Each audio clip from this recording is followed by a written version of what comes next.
What's an alchemist to do? Are you right? Are you wrong? Are you good? Are you bad? Are you polarizing yourself and those around you during these challenging times? Welcome to the Inspired Action Podcast. This is where we have motivational, inspiring conversations and interviews that we hope you'll enjoy listening to. If you're interested in creating more balance in your life, understanding your 5-element energetic nature, finding the path of greatest ease, or releasing the baggage of this lifetime and discovering ancient alchemy that can help you fly in your life, join us and other inspired actioneers on this alchemical transformational journey. When I blew the punchline of this podcast last time, I said it was about good and bad, and it's really about no good, no bad, or it's all good. Yeah, it's like the life is good t-shirts, right? Maybe it's life is good, life is bad t-shirts. The world seemingly is going to hell in a handbasket. And how can we say there's no right, there's no wrong? What are we talking about? People are going to think we're nuts. Yes. But this is an advanced concept, a higher concept of alchemy on a global stage. Is it possible, leader, to have that perspective? No good, no bad, no right, no wrong. Yes, and it's very advanced. It's the 5th stage of alchemy. So, we've been talking about the 1st stage of alchemy. So we're taking a little leap here. It can take years for people to get to this stage, but the stage is about there is no good or bad. All right, so let's go down the rabbit hole a little bit here. First thing we have to do is you have to throw judgmentalness out the window. Okay, but so much of what's happening in the world evokes strong emotions. People are getting charged. They charge their emotions. And now it seems like there's charged emotions, strong emotions on both sides of all of these challenges. Yes, these strong opinions are just, up right now. And in pod 6, you can go back and check that out. At the beginning of that podcast, we outlined for you the 9 stages of alchemy. And today, like we said, we're jumping ahead to stage 5 of the 9 stages of alchemy. So stage 5 is very advanced. It's not an easy task. An alchemist isn't looking to find the right answer or to get to the truth. Because, I like the best song that I can say is a song by Michael Franti. He puts it so eloquently with this song, Nobody Right, Nobody Wrong. Nobody right, nobody wrong. All right, I'm not even going to try to do Michael Franti, but... They say you're going to choose your side, and when it's done, nobody right, nobody wrong. Should I go on? Sure. Okay. It ended in a great big fight, and when it's done, nobody right, nobody wrong. Okay, that's our unofficial, official theme song of Stage 5 of Alchemy. Thank you, Michael Franti. Yes. So in the last podcast, we talked about how everyone thought what happened to George Floyd was bad, or at least they said that's how they felt. But somehow the polarization of the issue started soon after, and we were back to the duality of good and bad, both sides claiming the other side was wrong. So now we got good, bad, and right and wrong. Yeah, and to step back and look at this from an alchemist point of view, to do stage 5 of alchemy, you have to leave the realm of polarization and come to the realm of unity, oneness, wholeness. And it really, we do have to go into this wonderful topic I always love to talk about, Chinese numerology. Which is a giant rabbit hole. Yes, but we'll just do a little bit. Go down a little bit. A little bit. We need to compare the number 2 with the number 1. The number 2 is right and wrong, yin and yang, black and white, day and night, sun and moon. There's just all these polarized things, the extremes of an argument, taking sides. And number 1 is that place of unity, of oneness, where the difference just melts away and we're left with this oneness. This only truth is love and wholeness. And in Taoism, the number 1 represents the fact that we are all one people. And so the differences we believe we're seeing are just that, differences. And if we don't let them separate us, we can find unity. And right now we see it as people versus police, Democrats versus Republicans, or this country versus that country, liberals versus conservative. I can go on and on. Justice versus injustice. There's so many sides to so many different coins out there right now. You could even juxtapose people making us wear masks versus people who refuse to wear masks. They are both feeling like they are righteous. They have the righteous side of the matter. It doesn't matter what the issue is. It's yin and yang, right and wrong. It's about our perception of the other, in air quotes. It's about who we include in our group of people that we care about and associate with, and versus the people we perceive as threatening our success. So there you have judgmentalness and fear. Yes. Not a good combination. And all beings on this planet, we're all breathing. We have the same hearts in our chest. They're beating, the same organs, same blood flow. And we've all either loved or have been loved at some point in our lives. We really do have a lot more in common than maybe we think, because we tend to focus on differences, yet we share so much. We all have known love in some form. And we just touched a little bit on the last podcast about this being the metal palace, the global palace. When you start seeing that people are alike and you start to see the similarities, then you're really working on your global palace, your travel palace. Yes, we really are the same everywhere. The opposite of black might be white, but the opposite of the number 2 isn't the number 1. The oneness has no opposite. Being in the number 1 means you're leaving the realm of opposites. This means the number 1 from oneness, there is no good or bad, or better said, it's all good. So there's the ultimate impossible question for all of us. How can George Floyd's death be even remotely good? How can kneeling on someone's neck not be bad, horrible, abhorrent? As alchemists who live in oneness, how can we embrace this? It's a very high alchemical stage to see everything as good and neither good nor bad. It's very difficult. Yeah, this is one of the hardest stages for anyone to be challenged and embraced. But in a way, this aftermath of George Floyd's death, we call to see that these times that moves us beyond the good and the bad, to come to a unifying place, to see the police action as a catalyst. We talked about that in the last podcast with the catalyst and the reactors and the whole alchemical cauldron of discord here. It could literally be the single most effective civil rights action in history. Okay, without having to label it good or bad. So as a catalyst for change from there, the Alchemist, we're having an outer world experience, an outer chapter experience. It's very strong experiences. It's very distracting. It pulls us out of our self-cultivation as alchemists. It's even disconnecting us from ourselves. And I even wonder if COVID-19 has fundamentally changed something in us permanently. Like maybe we never go back to the way it was before COVID-19. Maybe something has shifted in our psyches permanently. They say people are demanding working less hours in some countries when they go back to work. I think we all needed this time. It's like we rested. And it makes me think of what Dr. Zach Bush says about viruses. He says we need to look at them as our friends, our helpers, our allies. How's that for a different way to look at the coronavirus? Well, it is hard to imagine that the coronavirus and the COVID-19, it's a good thing. But again, things have to play out. They're happening for some reason. And to not get charged emotionally and to just accept them as not good or bad, right or wrong. That's the challenge. He says it's good because these viruses evoke great change in us and in society. So he believes they help us get better prepared as a species for the changes that are coming in the future. These viruses have been around since the beginning of time, basically. That's part of his theory. And I'm just giving a 2-second analysis here. He's really intelligent and has his own origin story of how the hows and whys of coronaviruses. And I'll put a link in our show notes to one of his interviews. Now that people are off the hamster wheel of life, people are becoming more health conscious. People are running and exercising and maybe eating better food, getting better sleep. Even though we have chaos going on outside, somehow this is trickling into another palace, the health palace. It's like a movement for health across all aspects of society. Why does it take a pandemic to get people to want to live healthier? Yeah, I don't know. And I'll tell you one thing, it's not easy to run in a mask. Okay, it has been challenging. But you know what? That's another episode. Yes. So maybe some of us got really scared when we heard that the healthier you are, the more likely you will survive the coronavirus. Again, the fear and the judgmentalness definitely plays into the right or wrong, good or bad, no good life, no bad life. It's this whole thing. So maybe some people, it did reach them.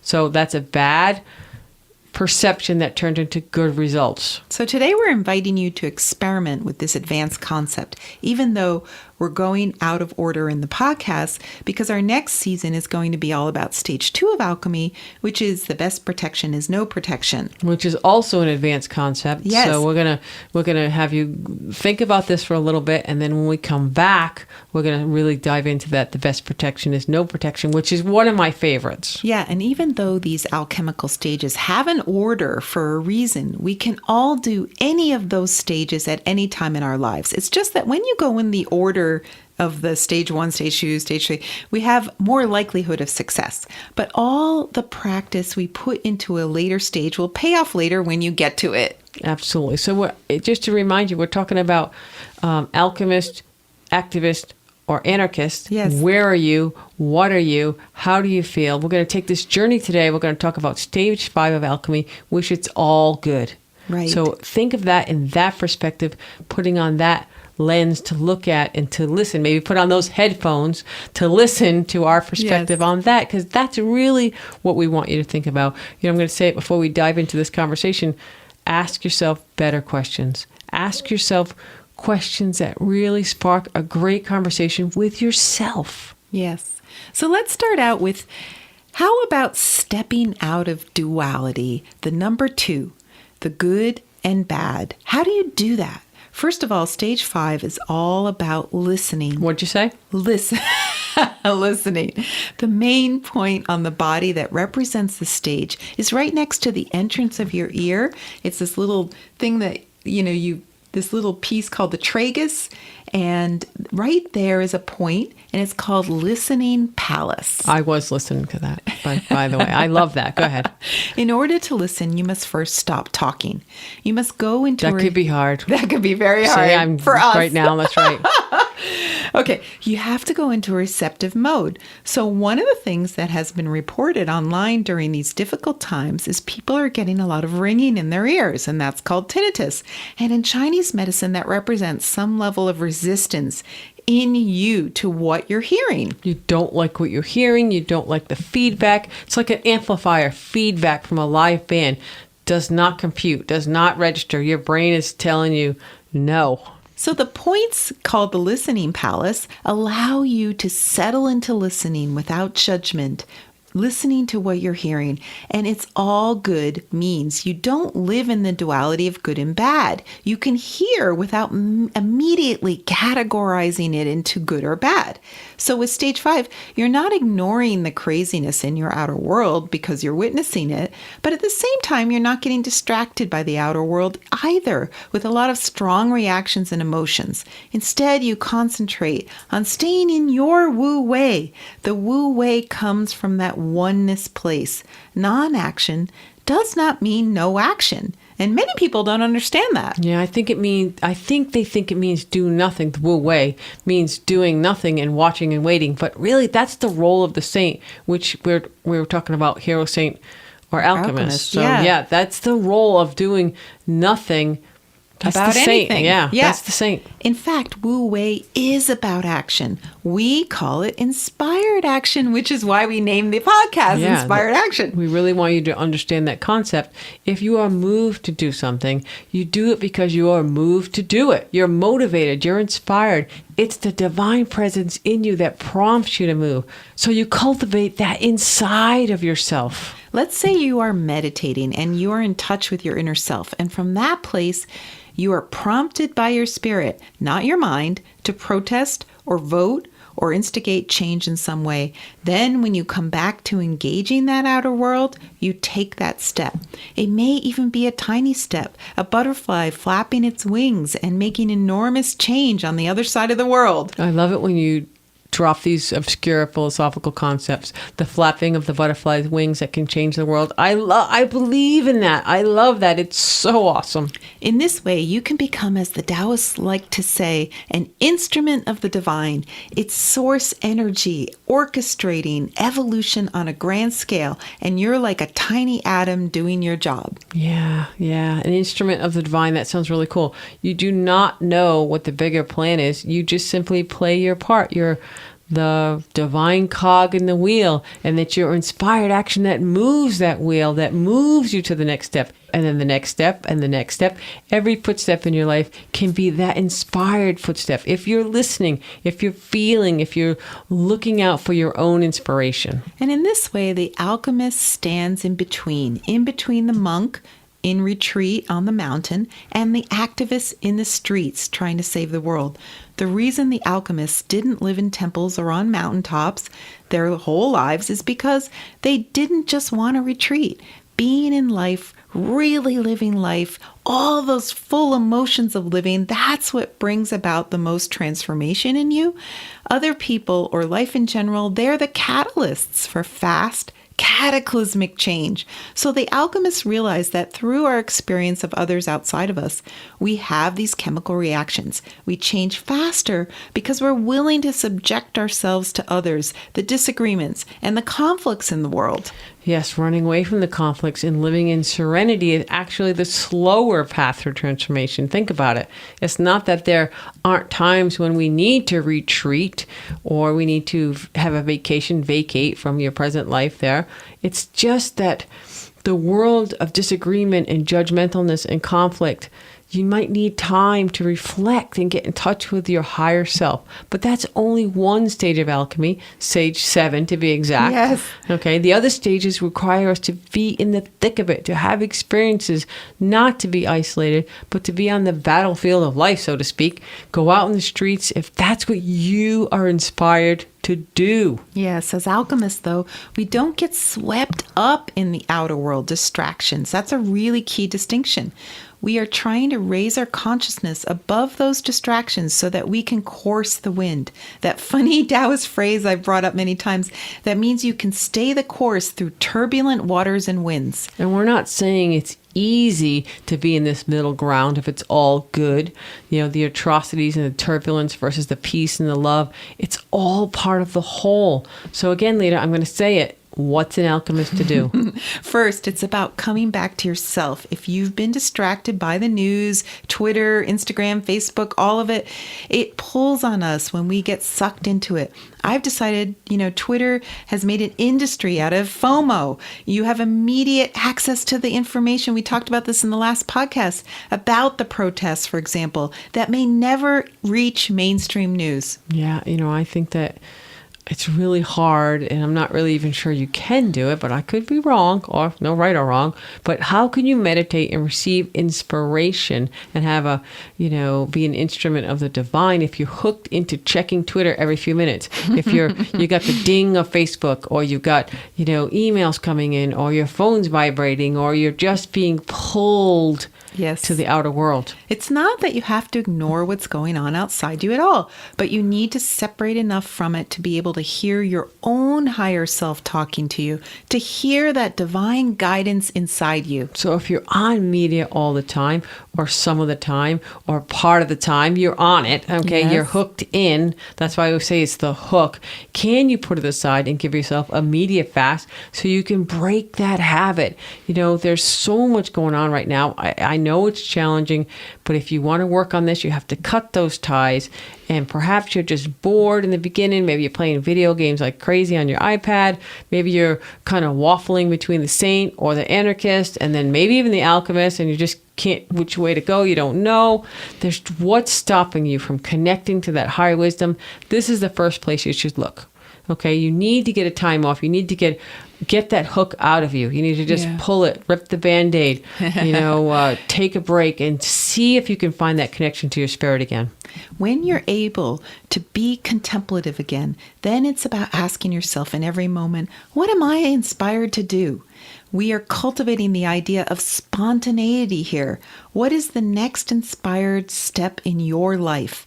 When my son went to one of the marches, he was inspired by one of the talks that he immediately had to start a 10 million people march. And the next day, Al Sharpton called for a march on Washington.